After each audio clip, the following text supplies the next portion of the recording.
All right, so it's good to see you all, and I hope you've been doing well. Took a, it's been as we're counting these days, getting to the Omer, we're getting ready to receive the Torah, and so it's a time of self-refinement and perfection, and a time to better ourselves, and hopefully, we are all getting better at it. And there's no better way to celebrate these days than studying the Tanya, which is all about understanding ourselves better and being able to better ourselves. And one of the ways to better ourselves is by being happy, because joy, as we have said, is the key to being successful. You will not meet an infantry soldier who is successful at war when they are depressed. You will not find a sports player that is successful being depressed. And I'm using the word depressed lightly, loosely. It can mean all different forms of depression, but I'm mostly referring to the simple, basic depression that most people have, not clinical depression, which is another story. But most people, it's common to have a very negative outlook on life. It's very natural that when there are things going wrong in our lives, we automatically just fall to pieces. That's the nature of the human being. When things are up, we don't think about anything, and then when things are down, we right away get all very sad. And we all suffer from it, and I can tell you about it because I can empathize and experience it as well. That is the nature. The nature is that when life is not good, then or I should, sorry, not when life is not good, when life is not perfect, when things are not coming out exactly as we want them, the nature is to be sad. Now, some of you may have worked on yourself, and you can move past that, but that is sometimes the nature of people. And so we had previous chapters earlier on in the Tanya that spoke about what to do when you have sadness that stems from physical discomfort or spiritual discomfort. And we had specific meditations. But then he went in chapter 33, a straight up meditation to be happy. In other words, not getting into reasons why you should be happy despite X, Y, and Z. These are chapters of just straight up reasons to be happy. And so we started off with two reasons. We had number one, we said you should be happy because God is close to you. And in addition to God being close to us, God has chose to make his home with us. So in other words, not only is someone close to you, but he's actually living with you. Okay. And so as we explained, imagine the person you look up to decides to stay a night in your house. How happy would you be? Now imagine God is willing to be in our house every night. He's willing to be in our house every single night. How much more so should we be happy? You know, there's a custom amongst many Chabad families. They put on their home a sign that says Chabad house. You might say a Chabad house is only a shul. But no, a Chabad house can be any home which embodies the life and values of Chabad becomes a Chabad house, which is a welcoming place for all Jews, is a place where Torah and mitzvos are studied. And most importantly, what does all that mean? That means it's a place that God is dwelling in.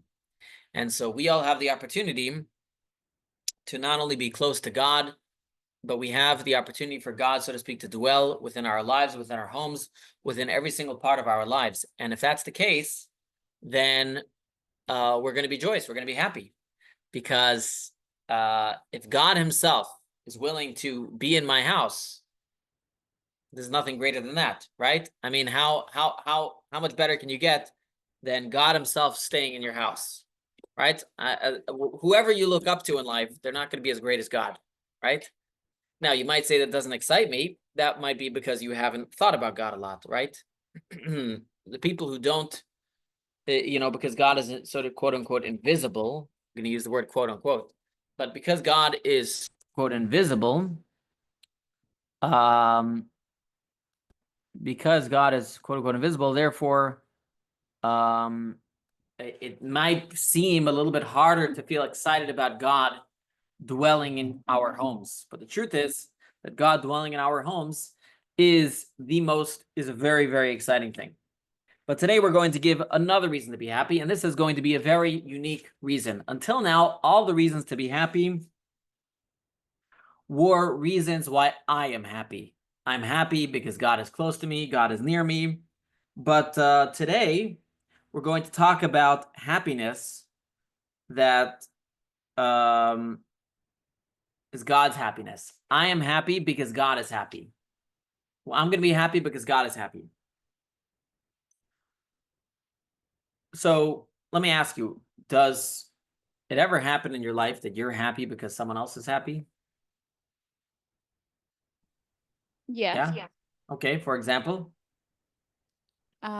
Someone that I love. Like Okay. when my grandmother is happy, I'm happy. When my grandfather is happy and happy. When my dad was alive and he was happy, I was happy. It just come like automatically. Very good. Yep. So generally, when people that we love are happy, we become happy as well. It could be parents, grandparents, children, people that we love that are happy makes us happy. In fact, they don't have to be people you love. If you give charity to a poor person and you see the joy on their face, if you give them a bowl of hot soup and you see how much they appreciate it, their joy becomes your joy. And so Tanya is going to make the argument, if to a certain extent the greatest joy is making other people happy, then why don't we apply it to God as well? If through my mitzvah, if through my study of Torah, if through my prayer, I am making God happy, then not only should I be happy because God is dwelling near me, because I love God and God is near me, but I'm happy because God is happy. And why does God being happy make me happy? Because I love God. So if you love God, then by making God happy, you become happy as well. So we've now added another layer to your happiness. So not only are you happy because God is close to you, but God is so happy to be close to you. And therefore you're happy because God is happy. And so that's the Tanya's other reason to be happy, another idea to be happy. Now, obviously, this happiness requires one to actually do something to make God happy, okay? That's the catch with this one. So previously we spoke about God being close to you. Some elements of God being close to us can apply even when we're not doing a mitzvah. Just the fact God gave us a godly soul and God loves us and whatever.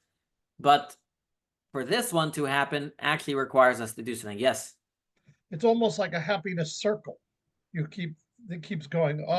You can keep elevating that Yeah. as you keep doing more, and as it kind of builds on itself, which is a Right. So you're really saying nice way to look at things. So that's a good way to look at things. So let's put it this way. So let's say I'm happy because God is close to me, whether I do mitzvahs or not. God loves me and he's close to me to a certain extent, okay, not to the fullest extent. Then I do a mitzvah, and so now I become happy because now God is even closer to me. And then I become even more happy because I've made God happy. And now because I've made God happy, I want to make him happier again. So I do another mitzvah. And I become happy, and then I'm happy that he's happy, and it keeps on going. Exactly. So it becomes what they call the virtuous cycle or something like that. We could call it the happiness cycle. You can say, oh, does it happen with parents and kids? It can as well, right? So a child does the right thing, and then they make their parent happy, and then they're happy that their parent's happy, and then they decide to continue doing the right thing. So yeah, it could become a very, very good and positive cycle to be in.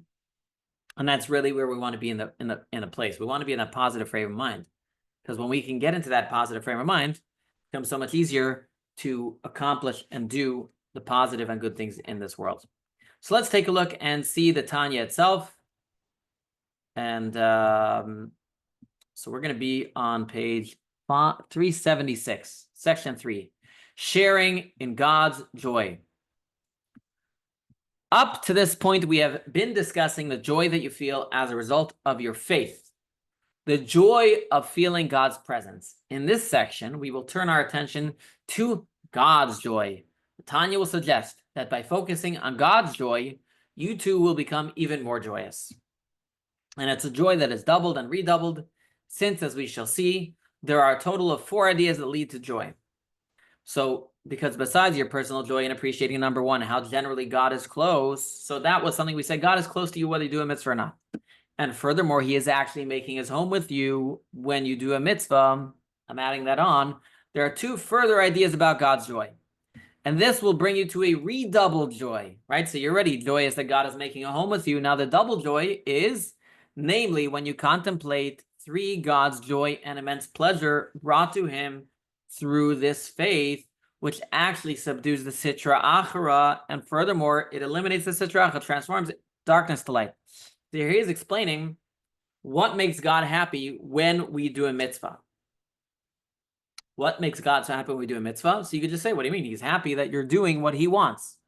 But if we want to break it down deeper, there's a deeper element to it. The deeper element is, what does a mitzvah actually accomplish? So mitzvahs do a lot of different things. So from our perspective, mitzvahs connect us to God. So automatically we're happy. We do a mitzvah, we're connecting to the Holy One, blessed be he.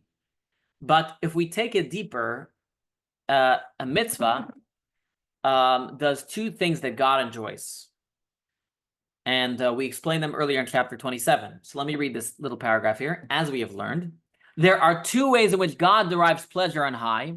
The first is from eliminating the sitra achara completely. The sitra achara is the other side.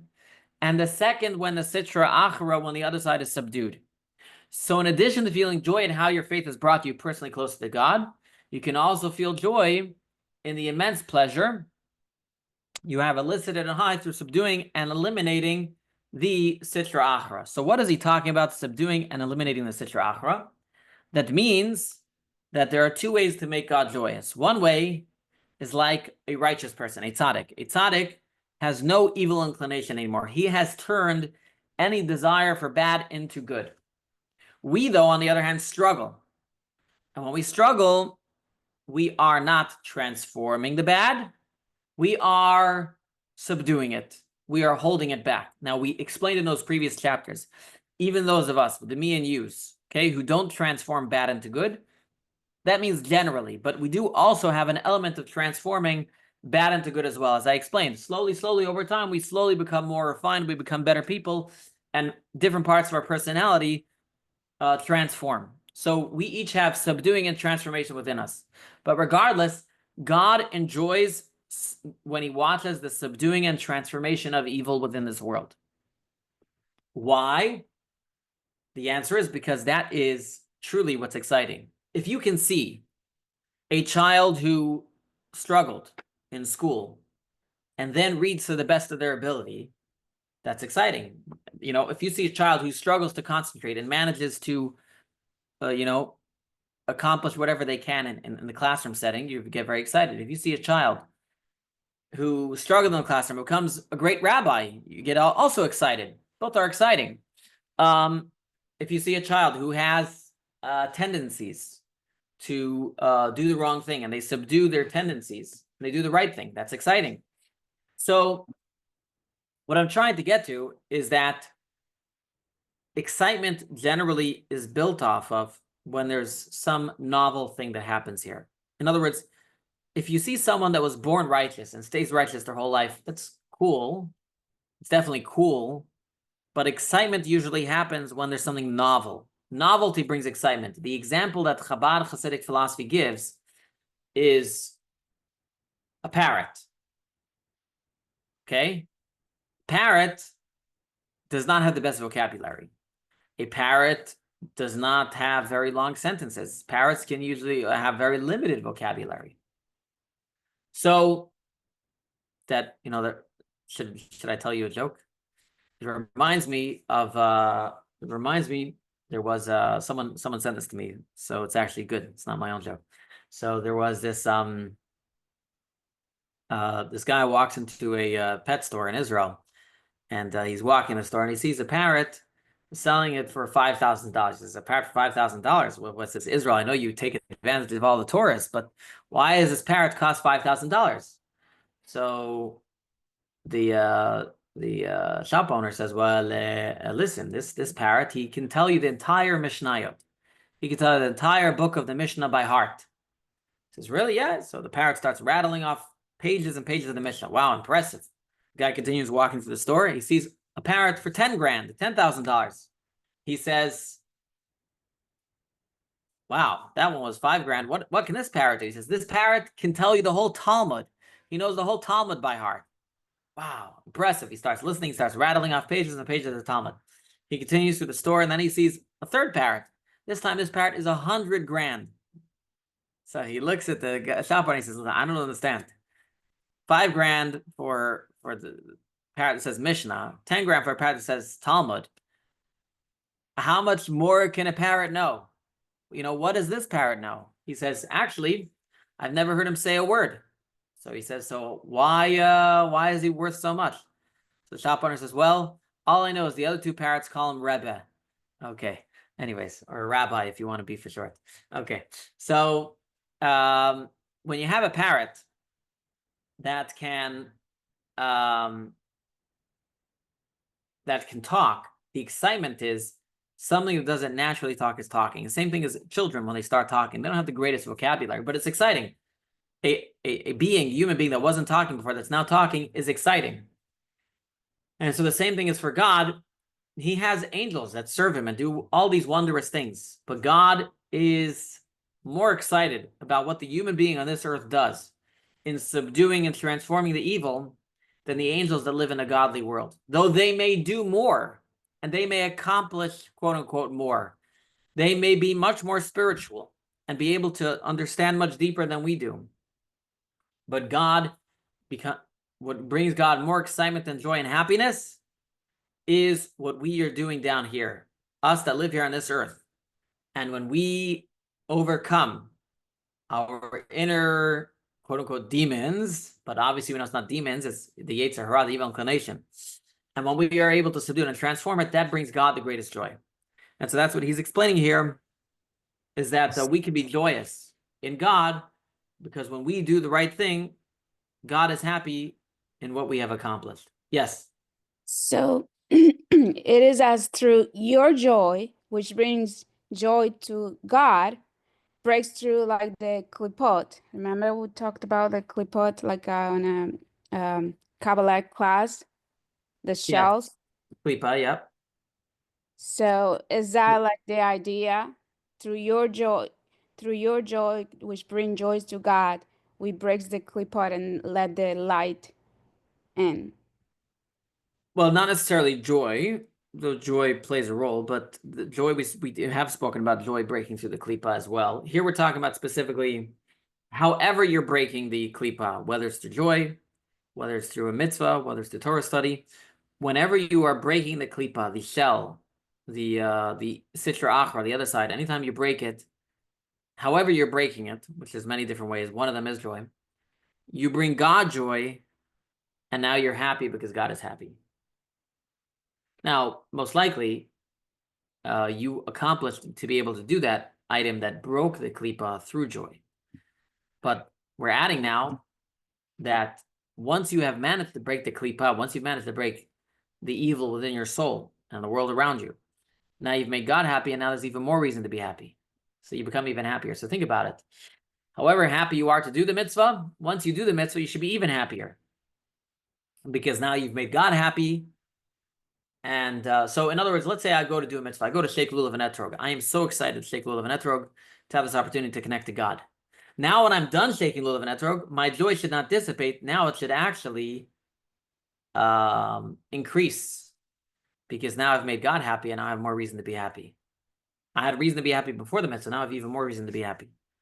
And God is happy because you did the mitzvah. So it's like a double happiness here. What we're saying is you can tap into God's joy. That's really the novelty of today's class, is that because you made God happy, now you can be happy that you made God happy, and you can join in God's joy.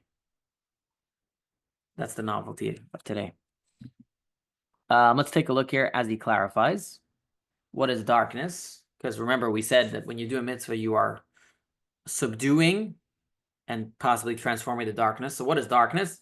The darkness, as Esmeralda said, refers to the klipos. The klipa means a shell. Shell means it covers over.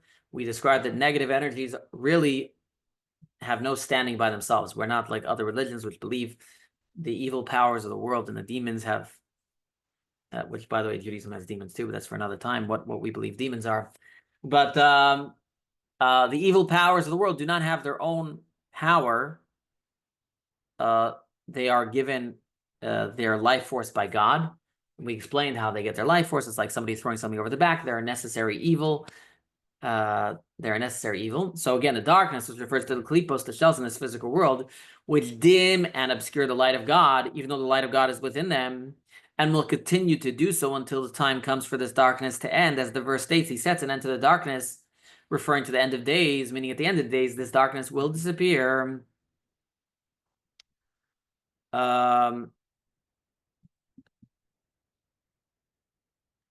Let's continue. Someone asked a question. I'll answer that soon. When God will remove the spirit of impurity from the earth, and the glory of God will be revealed, and all flesh will see together that God is speaking. As will be explained below, chapters 36 and 36. So we're going to expound on this a little bit more. So what he's saying is that what does it mean to subdue and transform the evil? That means you are subduing and transforming the klipa, the shells, which cover over and hide over God. Now he's going to say something very interesting. And this transformation of darkness to light is especially pronounced outside the land of Israel, in the diaspora where darkness is stronger. Since the airspace of other nations was decreed impure by the sages, and is full of klipos and sitra achra. So it's fascinating. It makes it sound like a mitzvah done in the diaspora subdues the evil even more than Israel. And that's only natural. Because if Israel is more holy, then when you do a mitzvah there, you're not subduing as much evil. I just want to say the flip side is also true. It says that a sin in Israel is worse than a sin in the diaspora. Because a sin in Israel, you are, so to speak, contaminating a much holier land. That's why the Torah talks about so many times. The earth will vomit you out. Because the land of Israel cannot handle, because it's a pure land, it cannot handle sins. So remember these two sides of the coin. So on the one hand, a mitzvah in the diaspora subdues more negativity, and a sin in Israel is, so to speak, a darker stain. Anyways, it's for another time. I was just reading the other day about Israel. Now the Rabbi used to tell people, it's a great merit to be in Israel, but we also have to remember every merit comes with a responsibility, and the responsibility of living in Israel is great because you're living in a holy land, and we have to treat it as such. And on that note, we had a speaker last night who told us all about what goes on in Israel, and we will have a recording. It's not a great one, but I'll be uploading it to YouTube at some point. Now he continues. There is no joy before God like the light and joy of eliminating the klipos, which uniquely has the advantage of light emerging from darkness. So here he's getting to the theme that I spoke about a moment ago, similar idea to the parrot that talks, saying the ultimate joy is when you were dark, right? So think about when you were in a dark place. Let's go metaphysically first. When you're in a dark place and then things get brighter in your life, that's a greater joy than when just everything was bright. If you are traveling in a cave for a long time and suddenly you emerge into the light, your joy in that light is greater than someone who is always in that light, right? You appreciate it so much more. And so the same thing, God, because this world is full of darkness, the light that we bring gives God an even greater joy. And this is the meaning, let Israel rejoice in his maker. So this is a verse in Psalms. So when you first read that, you might think that we should just be happy that we have God. That's a reason to be happy, right? But today we're adding another element to it. We're adding not just be happy that we have God, be happy in God's joy. Let Israel. So let's continue reading. Meaning that everyone who is the seed of Israel ought to be joyous over God's joy, since God rejoices greatly in making his home in the lowest world, namely in the real physical world. In the Hebrew, the word osav, his maker, has the same grammatical root as asiya, action. The verse suggests that it is physical action which makes a home for God below, bringing a special joy to God, and this in turn ought to bring us joy. In other words, the verse could have used many different ways to describe God. It could have said, Yismach Yisrael Ba'Hashem. The Jewish people should be joyous in God. Why the focus be joyous in our Maker? Because the focus is also the word Osav, has the same word as Asiyah. Be joyous in God's joy in what is happening in this world of action. And he's going to add in it, V'zehu shakasav. V'zehu shakasav, and this explains why Osav is written in the plural. This is why Osav is written in the plural. Let Israel rejoice in his maker, but the word maker is written in the plural. So what does it mean? It means what God makes, meaning the plural, let's continue. The plural alluding to this physical world of apparent multiplicity due to the fact that it is filled with klipos and sitra achra, which conceal the true unity of God with creation. In other words, this world is a world which we do not see the unity of God. That's why it uses the word plural. For this reason, the zone of klipos and sitra achra is referred to by the Zohar as the public domain, literally the domain of many, implying a force which conceals the unity of God. And the zone of klipos and sitra achra is also referred to as divided mountain peaks, since their perception is that of separateness and division. And through the transformation of these negative forces to light, they are rendered into a private domain of his faith in God's non-dual oneness. I just want to say one thing he points out over here. It says they're divided mountain peaks. In other words, not only is the evil of this world, the klipa, the sitra achra, are they divided from God, but even within themselves, they're divided. Because what is the basis of evil? The basis of evil is ego. And so always the sitra achra, the other side, not only will be separate from godly things, they're all separate from each other. Since they're all ego, they're all separate. That's why people who are not godly cannot have true friends. They can only have interests. They can only have interests.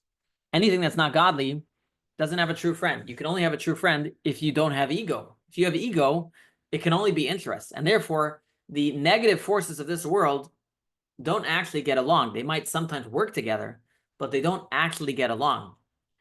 They just may have interests that intersect sometimes, whereas there is such a concept as true friendship that can only exist in a holy world. Echad, one is only God. Okay, so just I have some more to say about this. I just want to answer a couple questions. Why do those who may seem to feed the darkness sometimes look to get ahead? I think the question is, if I understand it correctly, why do people do the bad thing be successful? And that was explained in earlier. It's explained elsewhere in Hasidic philosophy, if I'm getting the question right. But nevertheless, the question is a true question, and the answer I'm going to give is a true answer.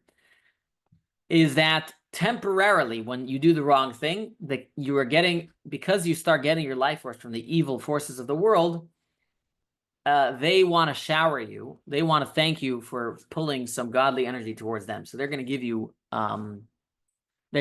some success, but it's a bad long-term investment. It's a short-term gain, a long-term loss. It's like eating sugary foods. Okay, so it feels great, but long-term it doesn't have a success. We play the long game. We go with God. We put all our baskets in God, and God is the only enduring thing. So yes, when you do the wrong thing temporarily, the powers of klipa will shower you with energy and whatever they can give you, but it will not last.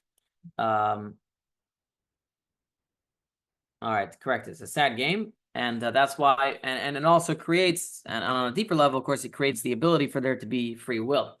God created this system that way, does create free will. So if you look at any of the negative powers of the world, they may have been very powerful at times. We can go to the Egyptians, the Babylonians, the Romans, but of course, none of them last. None of them last, and we Jews are still here. So though we've been persecuted through many different iterations, but we're still the ones here. So we play the long game.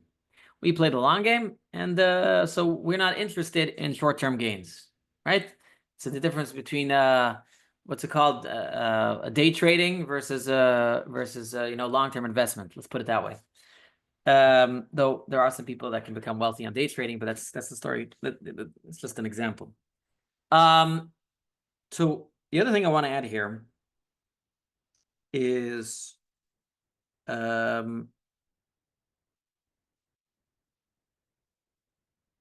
I feel like I skipped some pages. No, I didn't. Okay. I want you to know that last line, that Yismach Yisrael ba'osav, the Jewish people should be happy in their maker, and that refers to the fact that we should be happy in God's joy, is one of the 12 lines that the Rabbi said we should say every single day. And so that just tells you how important this idea is. In other words, it's very important that not only do we are we joyous because God gets close to us, but we are joyous in God's joy. And that also makes sure that our Judaism is more about God and less about us. And that's always an important thing. In Judaism, one can always get too consumed about yourself. And you can talk about, oh, look at how God is so close to me. Look at what a great person I am. Look at what misses I do. God wants to get so close to me. We want to get to a place where I go deeper than that, and I'm not focusing on myself, and I'm focusing on God's joy. By focusing on God's joy, I lessen the risk of being focused on my ego and what quote unquote great things that I'm doing. It's not about me at the end of the day. It's about what I'm accomplishing. So it's about not only what I'm accomplishing, what is being accomplished, with the joy that I'm bringing to God. I'm focusing on God and less on myself. And that's why I believe that this line is one of the 12 lines that was included. Now, what does it mean that God is joyous? So we know that what does it mean that God's joyous? You know, we're ascribing to God a physical sense that we're ascribing to God a physical sense, physical character. Well, God is beyond these character traits. So obviously, like everything else, we have to describe God in certain ways so we can appreciate it. But what does it mean to an extent that God is happy, right? So we know that in the Torah talks about God became sad when the people Noah were sinning, and it talks about God becomes happy. God became happy on Simchas Torah, on Matan Torah, Shavuot. So there are days that God is happy. What does it mean to be happy? So I'd like to posit happiness is a full expression of a person. When you're at, when you're at your greatest joy, let's say you marry off your kids, or your kid's bar mitzvah, or your kid's birth, or any of those times, so to speak, there's a feeling that comes over you where you kind of fully exude and express yourself. It's just pure joy and happiness. And I'd say it's the fullest expression of you. You're not holding anything back. You allow a full expression of self. And so I would say that's why we say simcha poretz geter. Simcha, joy breaks all boundaries. When I am joyous, I break through boundaries because I allow the full expression of myself. I don't allow my fears and my anxieties and my negative character traits to hold me back. When I'm joyous, I have no inhibitions. I allow, and I'm talking about a good joy, not a joy which is about self. Real joy, pure joy. So the same thing as God. When we talk about making God happy, that means God is shining. But when God was happy on the giving of the Torah, God was shining his countenance. When we talk about God being joyous, we're talking about God allowing, so to speak, a beautiful expression and revelation of himself. And so that is the beauty of God's joy. And God's joy is expressed in God shining throughout all the worlds. Okay. Any questions on this chapter before we start moving to the next chapter?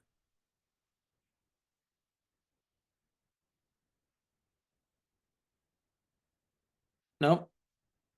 Okay. Okay. So I think we are ready for the next chapter, chapter 34. So that concludes chapter 33. Yes. I'm trying to formulate it. It was sort of like, it feels to me like God, a lot of times God wants us to do more mitzvahs over joy. And I was wondering if you could speak to that. It's just a feeling that I'm having. Like, it's like he's concerned about our happiness. Is it that he feels that our greatest joy comes from doing the mitzvahs? Because some mitzvahs they don't make you happy. Let's face it. So there's a good question. There's a line the Rabbi would quote a lot. that says, Ivdu et Hashem b'simcha, serve God with joy.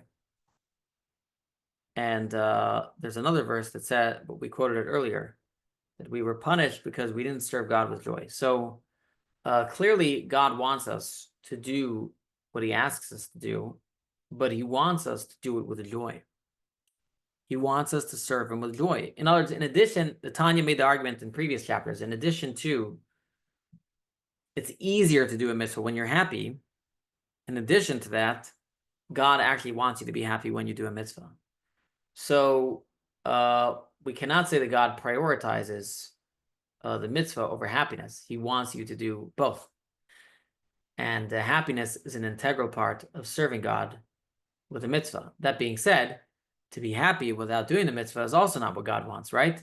So, we can go back. I don't want to say the chicken and the egg, but, is a zebra black with white stripes or white with black stripes? A mitzvah, as Tanya is going to explain later on, has a body and a soul. We're going to talk about later. There's the action and there's the kavanah, there's the intention in it. And so we can say the same thing over here about joy, is that we need to have both. With that being said, how can I actually be joyous in a mitzvah that I find difficult? That's what all these chapters have been about. All these chapters about joy. And in fact, we are going to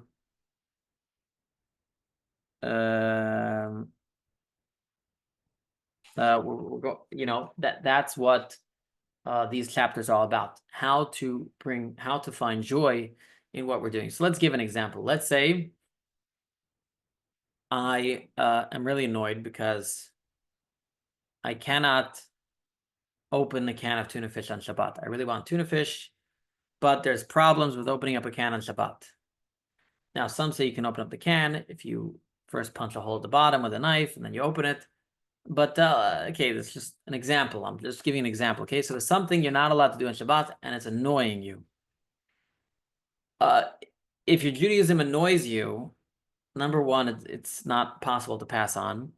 And number two, it's hard to keep 100%. You may be able to keep it, but it's hard. They tell the story of these two religious Jews who came to America in the 20s. And one of them, all his kids became Jewish, and the other one, all his kids stayed Shomer Shabbat, keeping Shabbat, and one of them dropped it all.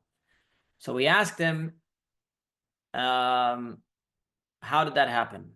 What happened? And so he said that, listen, when I kept Shabbat, so the first one said, so it was back in the 20s. In America in the 20s, you had to work on Saturday. So if you wouldn't want to work on Saturday, you would lose your job. So both of these guys lost their job every Saturday. So they both put great self-sacrifice into serving God. But the one who all his kids became not religious, he would come back from work and he would say, how hard it is to be Jewish, how difficult it is to be Jewish. And the second one used to come back, I'm so excited that I get to lose my job for God. In other words, it's all a matter of perspective.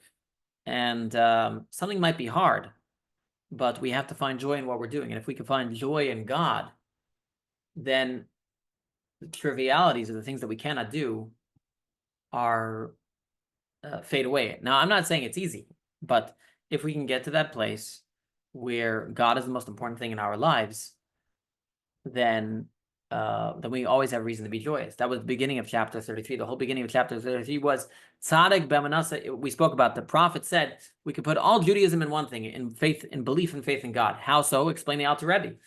If I believe in God, and so all I want to do is make him happy, and all I care is about him, then I'm happy and everything's good. So the answer to your question is really to keep studying more about God. That's what Hasidic philosophy is about.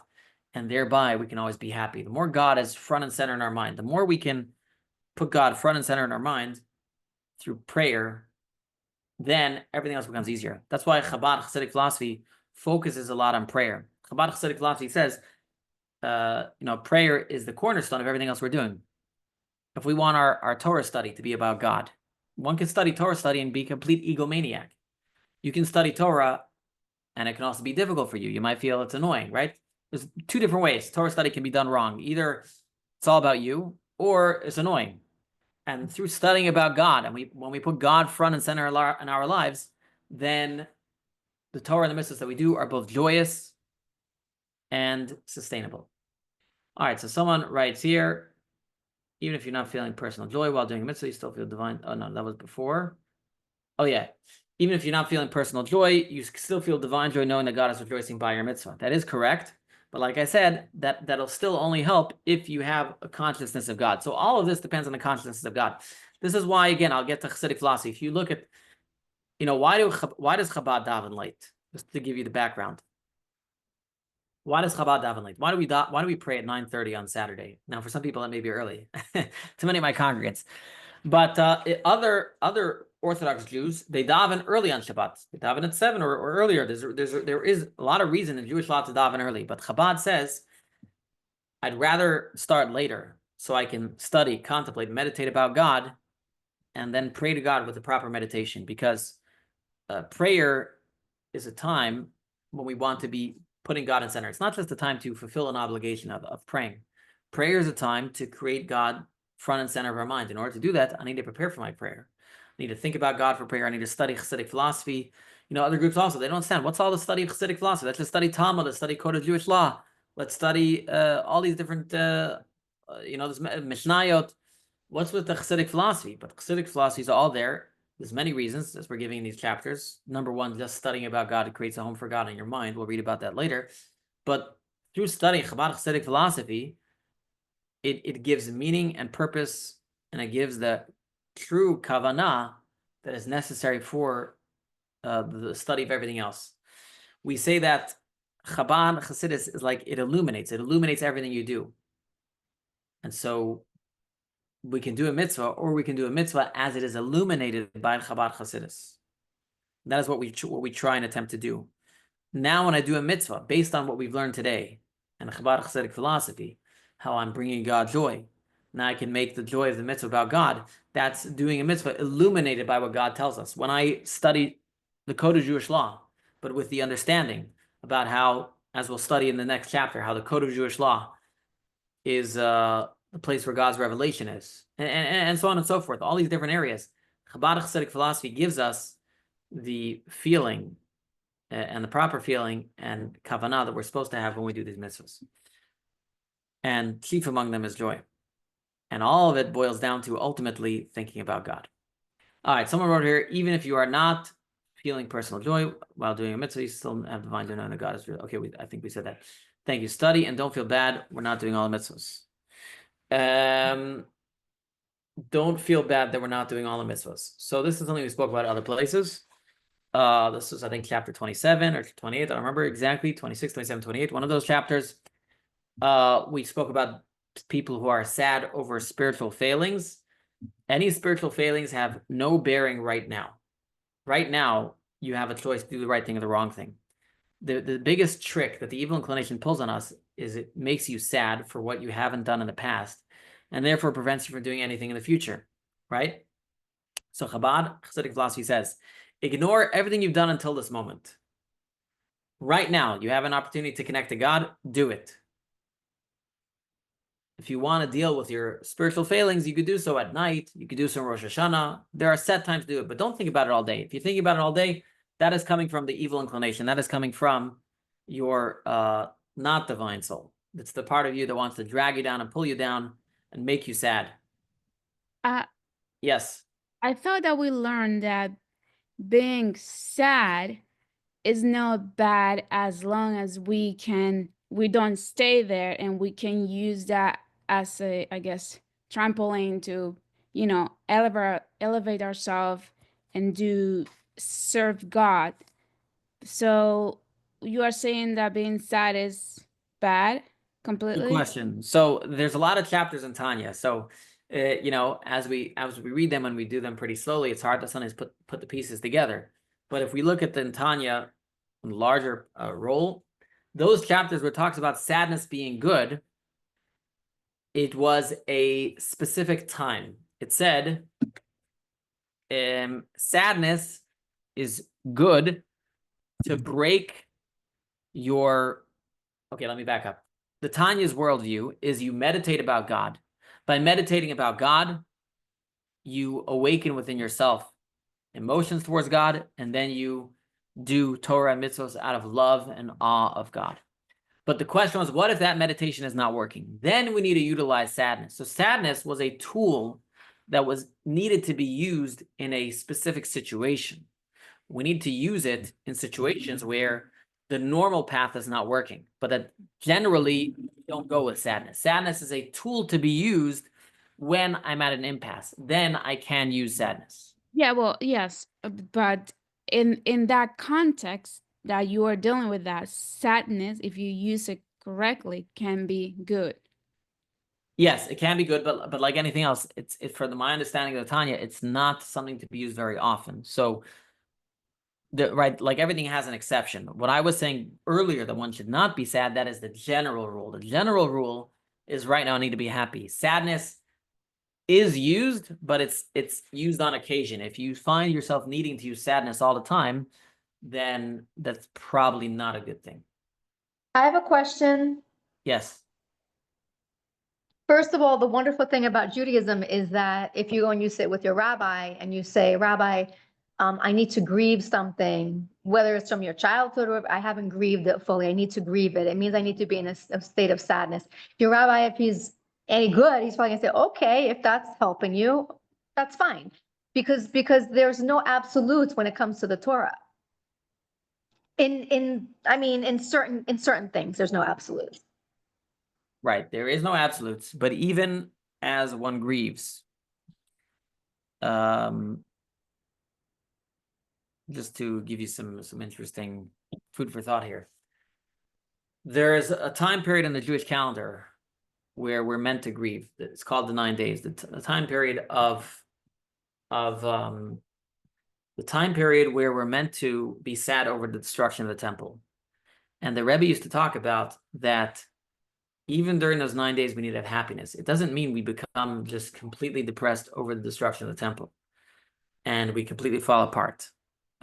When you pray your morning prayers during the 9 days, you're still joyous in God. So there's a possibility of mixing both. Not all emotions are mutually exclusive. So one can experience a grieving and a joy in different areas of your life. So you may need to grieve your childhood, but I don't think that means that at the moment you're grieving your childhood, you're sad all the time. And I think anybody that's mourned over a parent or anything, the mourning process has in it moments of joy. Even in a deep mourning has moments of joy or gratefulness. I don't know. I don't want to know if the word joy exactly, but gratefulness over the life of that person. So a full-blown grieving session, it can be contained, but it's not full-time.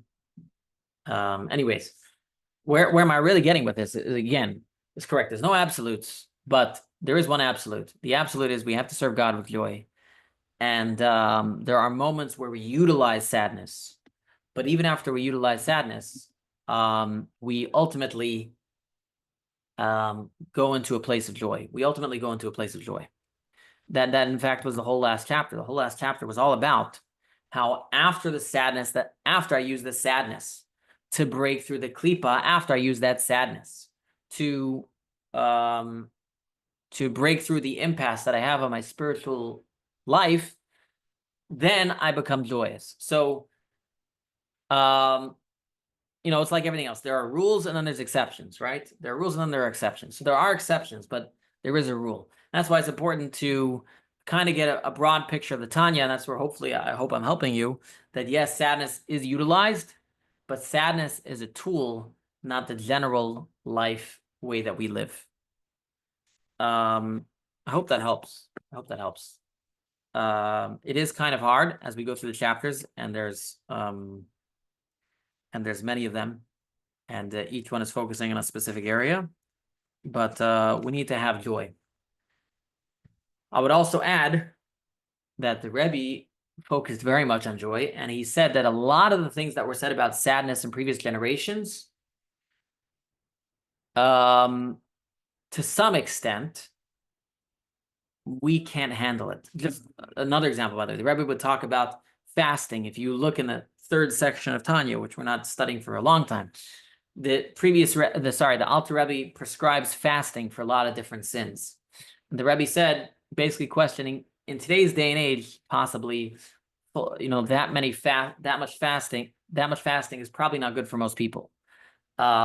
We just, a lot of us, we just don't have self-control when we fast. We just completely lose ourselves.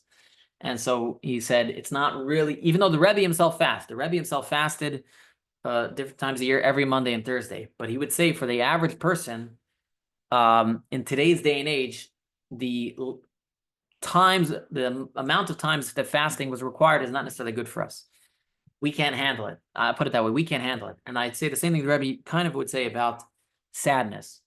To a certain extent, the sadness that was used and experienced in previous generations in a good way for most of us. I'm not going to say all of us, because like I said earlier, the Rebbe himself fasted. For most of us, it's not so beneficial. Okay, joy is the way forward, and that's why people talk about when they meet Chabadniks, it's all about joy.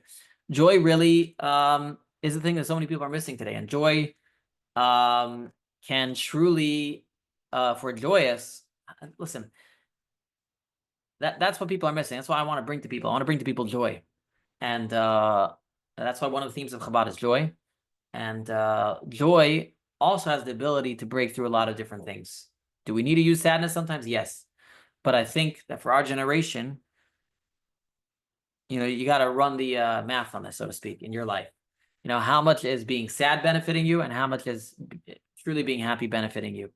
And if being happy has not benefited you, how hard have you worked at being happy? What methods have you used? Have you studied all these chapters of the Tanya? So I'm not saying I never employ sadness. I'm not saying you should never employ sadness. But I think for our generation and our people, we need a lot of joy.